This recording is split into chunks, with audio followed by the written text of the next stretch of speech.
So, family, back with another download. We are back with Learning to Love Part 2. If you listen to Part 1, now, if you didn't listen to Part 1, you might want to go back before you listen to this because I'm going to be making reference to some of the things that I said in that Part 1 video. A longer video by request. So we're going to talk about part 2 of Learning to Love. I talked about in that first video that you are love. So the first step in learning to love is to cultivating that love relationship you have with yourself, with Holy Spirit, knowing that the love that you have is within you first. It is not extended out first.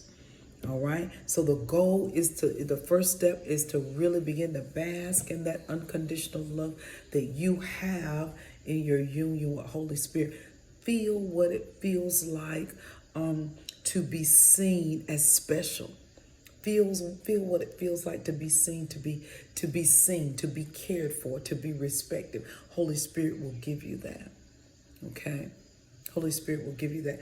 Feel what it feels like to have your needs met. All right.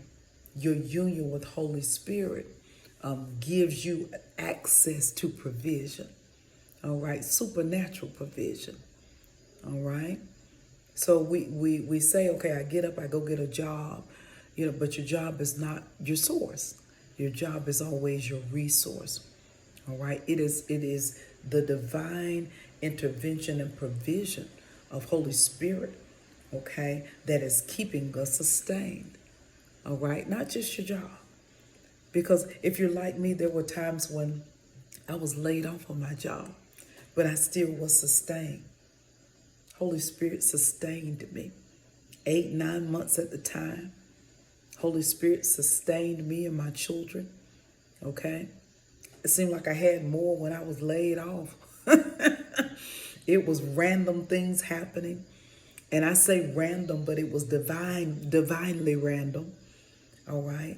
Because I was in union with Holy Spirit and I trusted Holy Spirit to grant me that provision. That's how I learned the love of Holy Spirit.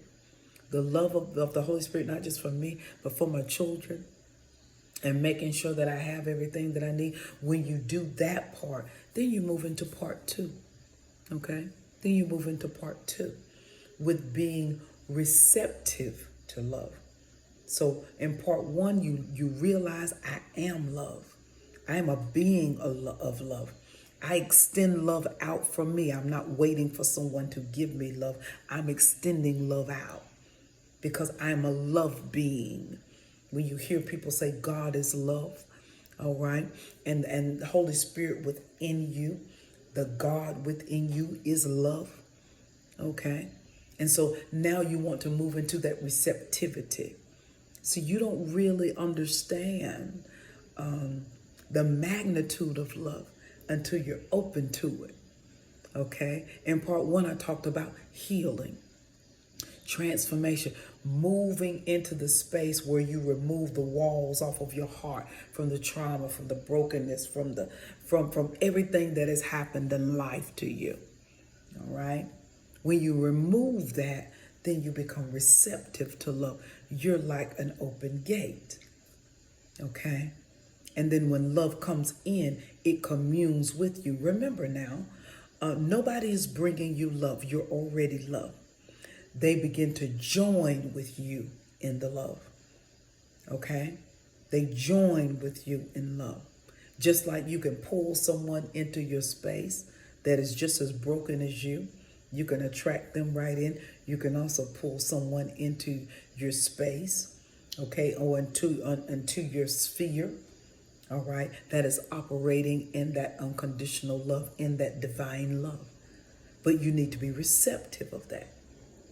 Now, it's easier, I will say this, it's easier to operate in love to yourself than it is with other individuals, and I'm going to tell you why.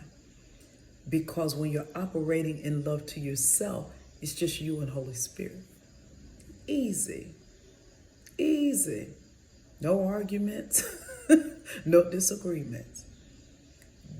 The next level of love is the receptivity, because when you pull in another individual, there's another personality there, another set of views, another belief system.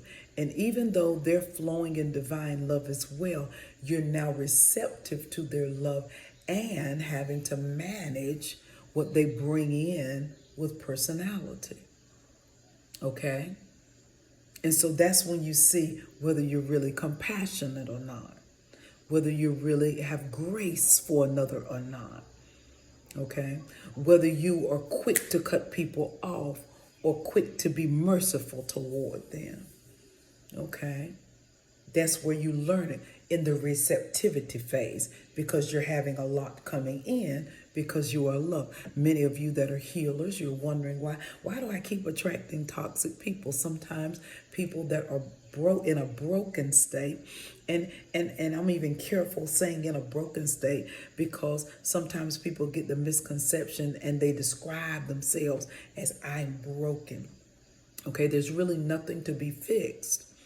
It's just that you're healing and transitioning.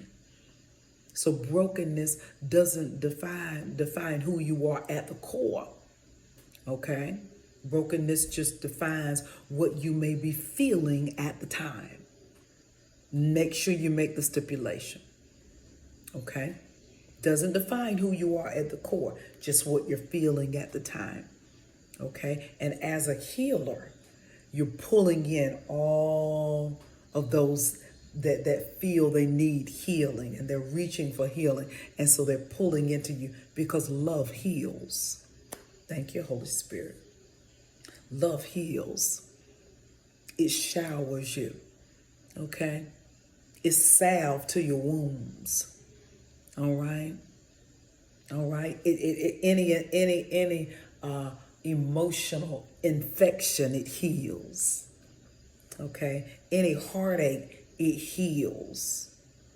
It's a salve. It's a balm. It's a balm. Okay? So don't get all agitated because you seem to be pulling people in that need love, and that they can't give you that love. That is why what you're doing is you're making a difference between the people you're sent to inspire and the people you're sent to have pour in, that are sent to you to pour into you. There's a difference there. So there is a tribe, and then there is your assignment. Your tribe are the people that rejuvenate you, that pour into you. Your assignment are the people that may come in, that they're coming to get something from you. So you sense that in the spirit, and then you pour it onto them. But it is your tribe, your soul family, that pours it onto you. Don't confuse the two. Don't try to make someone that was sent into your life temporarily for you to pour knowledge, wisdom, love, compassion, mercy, and understanding on. Don't confuse them with tribe. They're not at that space yet, because they're still trying to get filled up themselves. All right? In this space of receptivity, you see things differently. Instead of looking at what people do, you look at why they do it. This is a space of receptivity. Your heart is open to a different perspective in the receptivity state. You're not triggered by trauma and woundedness. You're emotionally intelligent in this space. You think before you speak in the receptivity phase of learning love. Okay, that receptivity phase is an intelligence phase. You're pulling in divine intelligence to gauge what category does this person need to be in, and am I open? You're constantly checking in. Am I open? If you're wondering why certain things aren't coming into you, ask yourself the question, am I open, and wait for the answer? Because the answer will come. And there are times Holy Spirit will say, no, you're not. And this is why you're not. Okay? Be open to hear flow from a divine space. What is flowing from divinity? Flowing from divinity is just you operating from that spiritual place. You're not using your logic or your knowledge or your experiences to gauge anything. You're sitting with the Spirit and you're maneuvering with the Spirit. You're answering as according to what the Spirit gives you. That's operating in a divine flow. Okay? You could do that daily. All right? It doesn't mean we're walking on clouds. You could do it in your daily life because we are divine being first. Operating divinely means I'm following the lead of Holy Spirit. Thank you, Holy Spirit. I'm following the instruction of Holy Spirit. I'm taking the turns where Holy Spirit says take the turn. Even though I'm not comfortable with this turn, Holy Spirit said take it. So there's a reason I need to take it. And there on that turn is exactly what you need. So receptivity is going to be the second thing you need to do. After you've understood that you are loved and you've engaged in healing, you'll need to be receptive of the love that is coming in or to the people that you need to give love to. And I'll see you on the next download. Toodles.